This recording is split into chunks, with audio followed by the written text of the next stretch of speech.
আমাদের সন্তানেরা রাস্তায় নামে একটাই স্লোগান দিয়েছিল, উই ওয়ান্ট জাস্টিস। আমরা সমাজের সর্বক্ষেত্রে ন্যায় বিচার চাই, আমরা বৈষম্য চাই না। 11টি দল আমরা অঙ্গীকারবদ্ধ হয়েছি 3টা বিষয়ে। নাম্বার 1, আমরা নিজেরা কেউ দুর্নীতি করব না এবং কোনো দুর্নীতিবাজকে প্রশ্রয় দেব না। নাম্বার 2, সকলের জন্য ন্যায় বিচার, একই বিচার নিশ্চিত হবে। এখানে কোনো রাজনৈতিক দল, নেতা, ব্যক্তি কেউ বিচারের উপর হস্তক্ষেপ করতে পারবেন না। নাম্বার 3, যেই আকাঙ্ক্ষাকে বুকে ধারণ করে বাংলাদেশের মানুষের সত্যিকার মুক্তির জন্য জুলাই সংগঠিত হয়েছে, সেই জুলাই সনদ এবং সংস্কারের সমস্ত প্রস্তাব মেনে নিয়ে তা বাস্তবায়নের ওয়াদা করতে হবে। এই 3 শর্তে যারা একত্রিত হয়েছেন, আমরাই 11 দল একত্রিত হয়েছি। এই জন্য দেখবেন যে আমাদের 11 দলের কোনো ক্যান্ডিডেটের মাঝে কোনো ব্যাংক ডাকাত নাই, চাঁদাবাজ নাই, ঋণ খেলাপি নাই, মামলাবাজ নাই, নারীর ইজ্জত হরণকারী নাই, মানুষের অধিকার হরণকারী নাই।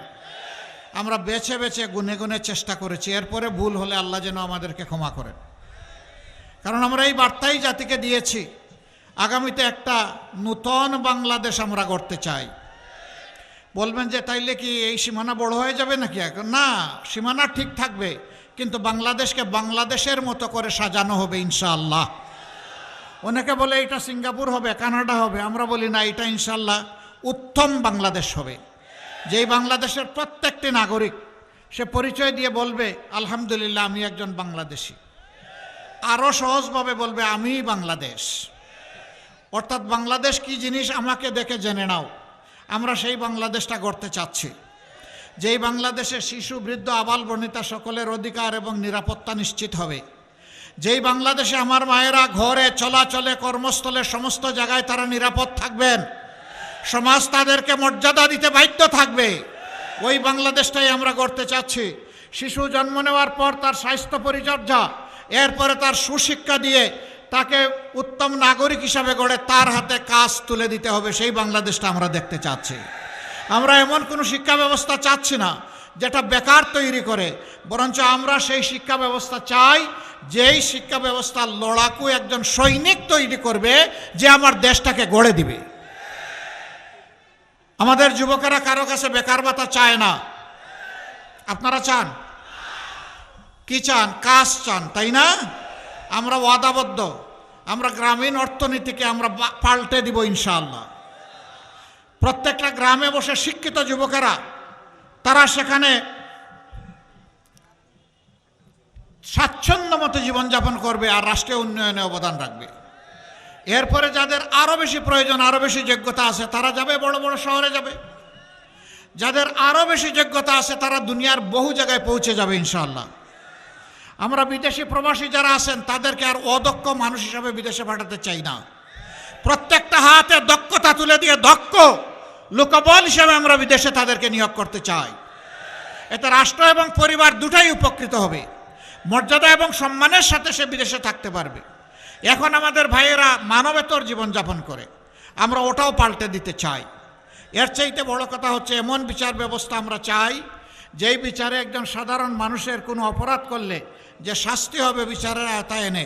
যদি দেশের প্রধানমন্ত্রী, দেশের প্রেসিডেন্ট একই অপরাধ করেন, বিচার তাকে ছাড় দিয়ে কথা বলবে না,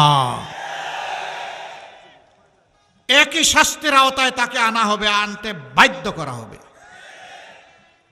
ন্যায় বিচার যখন সমাজে কায়েম হবে, জনগণ সর্বস্তরে তাদের ন্যায্য পাওনাটা অটোমেটিক্যালি পেয়ে যাবে।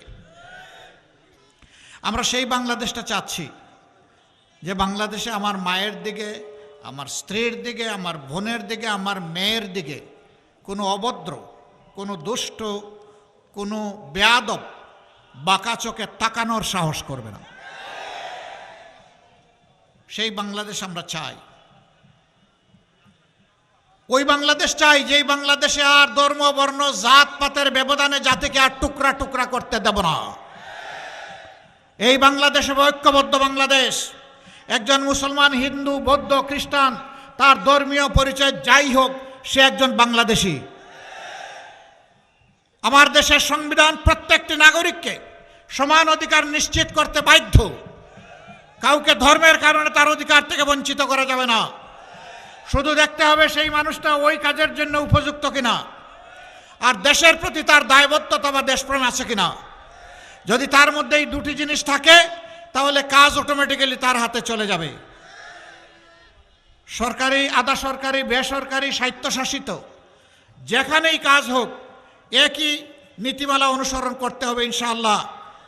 কর্মস্থলে যে সমস্ত নারীরা, বোনেরা, মায়েরা কাজ করেন, তাদের জন্য baby care, day care centre গড়ে তোলা হবে জায়গায় জায়গায়, এবং শিল্প ঘন এলাকায় তাদের জন্য আলাদা বিশেষায়িত হাসপাতাল গড়ে তোলার পরিকল্পনা আমাদের রয়েছে। কারণ রাষ্ট্রকে তারা দিয়েই যাবে, আর তার নিজের মূল্যায়ন মর্যাদাটা রাষ্ট্র করবে না, এটা হতে পারে না।